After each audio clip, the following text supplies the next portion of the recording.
ورسوله الكريم. أعوذ بالله من الشيطان الرجيم. بسم الله الرحمن الرحيم. قل للمؤمنين يغضوا من أبصارهم ويحفظوا فروجهم ذلك أزكى لهم إن الله خبير بما يصنعون. یہ سورہ نور کی آیت ہے جو ابھی نماز تراویح کو 6ویں رکعت میں پڑھی. مسلمان مردوں سے کہو کہ اپنی نگاہیں نیچی رکھیں اور اپنی شرمگاہوں کی حفاظت رکھیں، یہی ان کے لیے پاکیزگی ہے. لوگ جو کچھ کریں اللہ تعالیٰ سب سے خبردار ہے. یہاں اس میں خاص طور پر مسلمان مردوں کو کہا گیا ہے کہ وہ اپنے نگاہوں کو نیچی رکھیں. اس کے بہت سارے فوائد ہیں، خیر وقت نہیں ہے یہاں بیان کرنا. ایک تو یہ ہے مرد ہو یا عورت اگر اپنی نگاہوں کو نیچی رکھتا ہے تو ایک تو شرافت کی علامت ہے، اور دوسرے اس کے وجہ سے بہت سارے فتنوں سے گناہوں سے بچے گا. تیسرے یہ کہ میاں بیوی میں اس آیت پر عمل کرنے کی وجہ سے بڑی محبت اور الفت ہوگی، ایک دوسرے کی نظر میں دونوں اچھے نظر آئیں گے. اور پھر اللہ تبارک و تعالیٰ نے دوسری چیز کہا کہ اپنے شرمگاہوں کی حفاظت کرو. شرمگاہ کی حفاظت کرنے کا سب سے بہتر ذریعہ یہ ہے ہم اپنی نگاہ کو نیچے رکھیں، اور جو کچھ بھی ہم کریں گے اللہ اس کی خبر رکھتا ہے.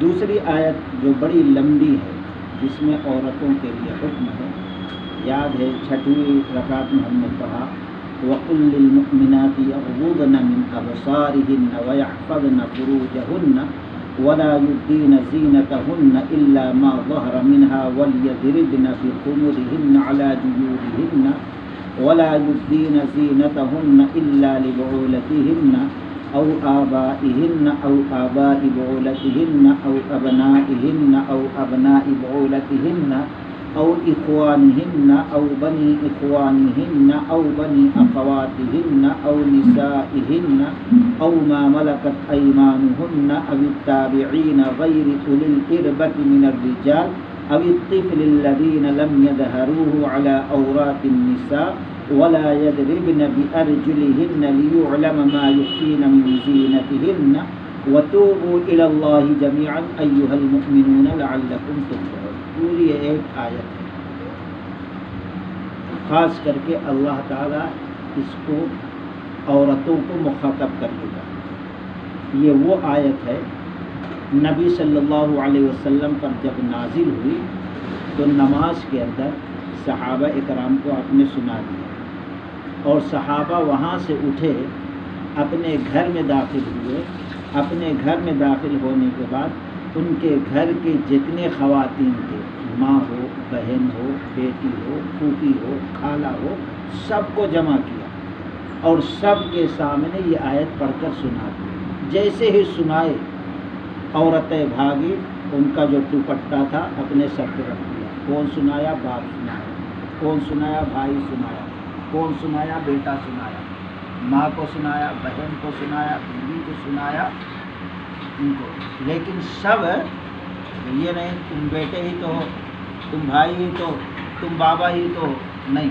سب بھاگے، فوراً اپنے دوپٹے سے اپنے سر کو ڈھانک لیا. جس کے پاس نہیں تھی، گھر پہ پردہ لٹک رہا تھا، پردے کو کھینچا، 2 ٹکڑے کیا، سر کو ڈھانک لیا. عائشہ رضی اللہ تعالیٰ عنہ کہتی ہے یہ واقعہ بیان کرتے ہوئے کہ انصار کی عورتوں نے اللہ کے قرآن کا حق ادا کر دیا، یعنی فوراً عمل کر لیا اسی وقت. اب اس کے اندر کیا ہے،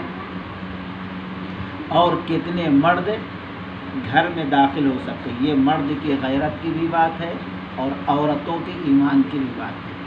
اس میں سب کی ذمہ داری ہے. اس لیے اللہ تعالیٰ کا وقل، اے نبی کہہ دو، للمؤمنات، تمام مؤمنات عورتوں سے کہ وہ اپنے نگاہوں کو نیچی رکھیں، شرمگاہ کی حفاظت کریں. شرمگاہ کی حفاظت کرنے کا بہتر طریقہ نگاہ کو نیچے رکھے،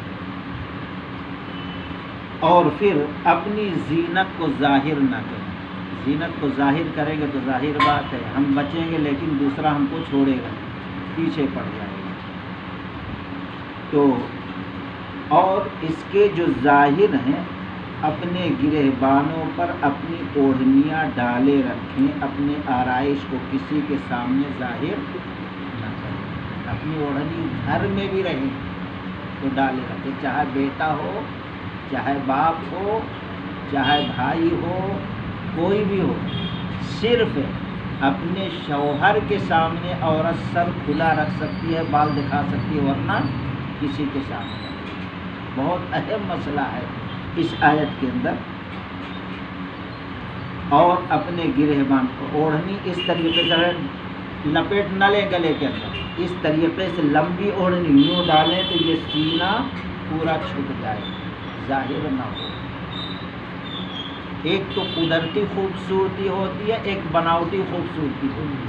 تو اوڑھنی کے ذریعے جو بناوٹی ہے، کچھ پہنے ہیں ہار وغیرہ زینت کے لیے، وہ بھی چھپ جائے گا، قدرتی جو چیزیں ہیں وہ بھی چیزیں چھپ جائے گی۔ اس لیے اللہ نے کہا ڈال لو پورا، سینے پر بھی اوڑھنی رہنا چاہیے، سر پہ، گرہبانوں پر بھی اپنی اوڑھنیاں ڈالے رکھیں، اور آرائش کی چیز گھر میں بھی ظاہر نہ کریں۔ اب کس کے سامنے ظاہر کر سکتے؟ وہ بھی کون؟ جتنا کھل جائے۔ کیسے کھل جائے؟ اب مثال کے طور پر گھر میں برتن دھو رہے ہیں، اتنا کھل جائے گا۔ جھاڑو مار رہے ہیں، یہ اتنا کھلا رہے گا، یہ کھل جائے گا۔ یا تھوڑا تیز چلے تو یہ تھوڑا پیر کھل جائے گا، زیادہ ٹخنا گھٹنا تو نہیں دے گا، ادھر ٹخنا دکھائی دے گا۔ یہ اچانک یہ ساری چیزیں کوئی بات نہیں، اللہ تعالیٰ کہہ رہا ہے کسی کے سامنے ظاہر نہ کریں سوائے اپنے خامند کے، شوہر کے سامنے، وہ تو کچھ بھی۔ اب اس کے علاوہ یا اپنے والد کا والد اوپر جتنا بھی چلے جائے، ان کے سامنے چہرہ کھلا رہے گا، اور یہ چوڑی وغیرہ پہنی ہے، یہاں ہتھیلی وغیرہ یہ حصہ اتنا کھل جائے تو کوئی بات نہیں۔ لیکن باپ کا باپ جو ہے، سر اس کے سامنے بھی رہے تو سر ڈھکا رہے، اور سینے پر بھی اوڑھنی رہے۔ یا اپنے خسر کے سامنے، یعنی شوہر کا جو باپ ہے وہ بھی باپ کے برابر ہے، تو اس کے سامنے بھی اگر یہ چہرہ کھل جائے، یہ ہتھیلی تھوڑی کھلی رہے تو کوئی بات نہیں۔ جو کام کرتے وقت جتنا حصہ کھلا رہتا ہے وہ کھل۔ کتنے ہو گئے؟ ایک تو شوہر، دوسرے والد، تیسرے اپنے شوہر کا باپ۔ اب یا اپنے لڑکوں کے یا اپنے خامندے کے لڑکوں، اپنے لڑکے اپنے شوہر کے لڑکے، ایک تو یہ ہے جو خود سے پیدا ہوا اس سے، اور دوسرے یا کہ شوکن کے بیٹا، تو اس کے سامنے بھی اتنا حصہ جو اچانک کھل جاتا ہے، جھاڑو جھٹکا مارتے ہوئے ظاہر ہو سکتا ہے۔ اور اسی طریقے سے یا اپنے بھائیوں کے، یا اپنے بھتیجوں کے، یا اپنے بھانجوں کے، یا اپنے میل جول کی عورتوں کے، یعنی جو شریف عورتیں ہیں، خاندانی عورتیں ہیں، ایسی عورت ہے اگر کچھ چیز دیکھ لے تو وہ جا کر کسی اور کے سامنے بیان نہ کرے، ارے وہ خوبصورت ہے یا اس کے اندر یہ دھبا ہے، یہ چیز ہے، نہ نقص بیان کرے، اور نہ اس طریقے سے کسی عورت کا اپنے شوہر کے سامنے ذکر کرے کہ وہ اس کا شوہر یہ سوچے کہ میں اس عورت کو دیکھ رہا ہوں۔ ایسا بھی ذکر، اگر ایسی عورت ہے، فاسق عورت ہے، ایسی عورت سے بھی چھپانا ہے عورت کو۔ یا اپنے غلاموں کو، یا ایسے نوکر چاکر مردوں کو جو شہوت والے نہ ہوں۔ آج کوئی بھی گھر میں کام کر رہا ہے، یہاں دکان پہ عورتیں بے دھڑک سمجھتی ہیں ہمارا نوکر ہے، کام کرنے والا مزدور، نہیں جا سکتے۔ ایسا نوکر جو ایک دم پھوسڑ بڈھا ہو گیا ہو، اس کے اندر مردانگی کی کوئی علامت، شہوت کی کوئی چیز باقی، اس کے سامنے چہرہ کھول سکتی ہے، جا سکتی ہے، ورنہ نہیں، واضح طور پر قرآن کے الفاظ، یا ایسے بچوں کے جو عورتوں کے پردوں کی باتوں سے خبردار ہوں، یعنی ایک دم چھوٹا بچہ ہے، مرد عورت میں کیا ہوتا ہے اس کو پتہ، آج تو خون کے گرمی سے چھوٹے چھوٹے بچوں کو بھی خبر ہو رہی، کارٹون بھی رہتا تو کارٹون کو بھی وہی بدکاری بے حیائی کی چیزیں، عشق مشق کی چیزیں دکھائی جاتی ہیں۔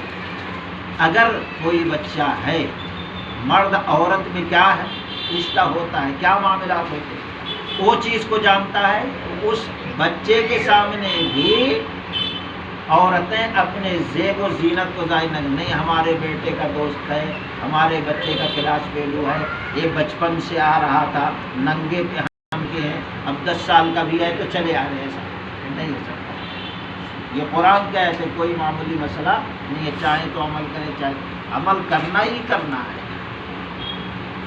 اور پھر آگے اللہ تعالیٰ نے فرمایا اس طرح زور زور سے پاؤں مار کر نہ چلے کہ ان کی پوشیدہ زینت معلوم ہو، تیز چلیں گے، پیجامہ رہے گا اٹھے گا، مہندی لگائے رہیں گے وہ بھی ظاہر ہو جائے گا، کچھ اور چین پٹی پہنے ہیں تو وہ بھی ظاہر ہو جائے گا، ٹخنا ظاہر ہو جائے گا، اس لیے ایسی چپل نہ استعمال کریں ٹک ٹک کی آواز آئی، منع ہے، چلتا ہوا مرد پلٹ کے دیکھے کون آ رہا ہے، نہیں، تو اسی میں وہ بھی ہے کہ خوشبو بھی چاہے پھول لگا کے چلے یا خوشبو نہیں، کہ جس سے معلوم ہو جائے کہ کوئی خوشبو والی گزری، دماغ میں کچھ اور چیز چلنے لگے، منع ہے۔ اب اللہ تبارک و تعالیٰ فرما رہا ہے وَتُوبُوا إِلَى اللَّهِ جَمِيعًا، اے مسلمانوں تم سب کے سب اللہ کے جناب میں توبہ کرو، یعنی یہ آیت یہ مسئلہ معلوم ہونے کے بعد پہلے جو غلطیاں ہو گئی، خطائیں ہو گئی، بھول ہو گئی، لیکن اب ان چیزوں پر تم سب مل کر جتنے مسلمان مرد عورت توبہ کرو، وَتُوبُوا إِلَى اللَّهِ جَمِيعًا أَيُّهَا الْمُؤْمِنُونَ لَعَلَّكُمْ تُفْلِحُونَ، شاید اللہ تعالیٰ تم کو دنیا اور آخرت میں کامیاب کر دے۔ تو بڑے اختصار کے ساتھ اس آیت کو کا ترجمہ میں آپ کے سامنے رکھتا، اس میں 11 مرد ہیں جو گھر میں آ سکتے، عورت چہرہ کھول سکتی ہے، اور تھوڑا یہ ہتھیلی وغیرہ پیر وغیرہ برتن دھونے میں، کھانا بنانے میں، جھاڑو جھٹکا مارنے میں جو کھل جاتے ہیں، اتنے حصے کھلے رہے تو کوئی مذائقہ نہیں، لیکن یہ 11 مرد سے زیادہ، لیکن یہ بھی یاد رہے اس میں چچا کا اور ماموں کا ذکر، اب محدثین کہتے ہیں کیوں نہیں ذکر ہے، چچا جا کر کہیں ایسا نہ ہو کہ اپنے بیٹے سے بولے یا اپنی بیوی سے، ماموں جو ہے اپنی بیٹا کر لے وہ بچی اچھی ہے، ایسا ویسا عام طور پر یہ چیزیں ہیں، اس لیے اس آیت میں چچا ماموں کا بھی سوچو، ایک عورت کا مقام اللہ نے کتنا اونچا رکھا اور کس طریقے سے ان کی آبرو کی حفاظت کی، اور کس طریقے سے مردوں کو اللہ باغیرت بنا رہا ہے کہ تم ان کی حفاظت کرو، اسی لیے صحابہ سنتے ہی آ کر گھر کی عورتوں کو سنا دیے۔ اللہ تعالیٰ سے دعا ہے کہ اللہ تعالیٰ ہم تمام لوگوں کو ان آیات پر عمل کرنے کی توفیق عطا فرمائے۔ سبحانک اللہم و بحمدک۔